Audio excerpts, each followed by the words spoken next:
மிலாடி நபியா இருக்கட்டும், ஓணமா இருக்கட்டும், வேற எந்த பண்டிகையா இருக்கட்டும், பாலும் சேமியாவும் மட்டும் இருந்தா போதும். இந்த கேரமல் சேமியா பாயசத்த உடனே பண்ணிடலாம். ரொம்ப அட்டகாசமா இருக்குங்க டேஸ்ட்டு.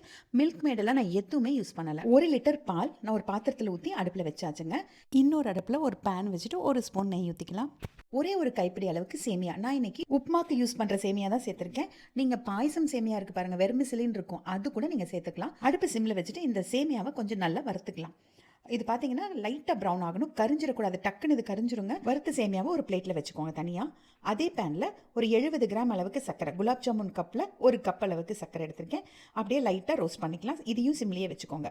இன்னொரு சைடு நம்ம வச்சுருந்த பாலும் பாருங்கள் சூடாயிட்டு இருக்கு. இப்போ இது பார்த்தீங்கன்னா அப்படியே கொஞ்சம் உருகி இலகி வரும்.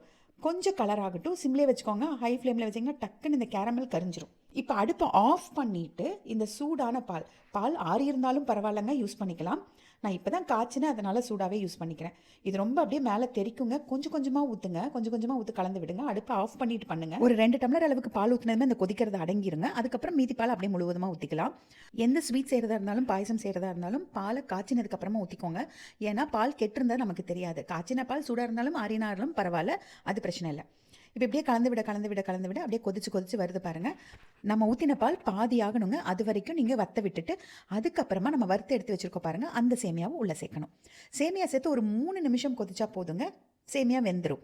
சேமியா போட்டதுமே அந்த கொதிக்கிறது அடங்கியிருக்கு. திரும்ப கொஞ்சம் ஹை ஃப்ளேமில் வச்சுட்டு கொதிக்க ஆரம்பிச்சதுமே மீடியம் ஃப்ளேமில் ஒரு 3 நிமிஷம் இல்லை 5 நிமிஷம் கூட கொதிக்க வைங்க. சேமியா குழஞ்சே போகாது, ஏன்னா நம்ம வறுத்துருக்கோம் நல்லா. பாருங்கள், நல்லா திக்னஸ் வந்துருச்சு. நம்ம ஒரு கப் அளவுக்கு சேர்த்துருக்கோம். திரும்ப ஒரு அரை கப் அளவுக்கு சர்க்கரை சேர்த்துக்கலாம். அதாவது 70 கிராம் கப்பில் அரை கப்பு. மொத்தம் ஒரு 100 கிராம் அளவுக்கு சுகர் சேர்த்தனா போதுங்க.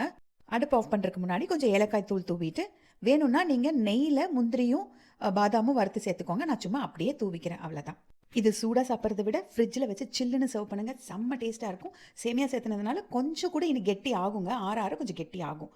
கண்டிப்பாக நீங்கள் ட்ரை பண்ணிவிட்டு எனக்கு எப்படி இருந்ததுன்னு கமெண்ட்டில் சொல்லுங்கள்.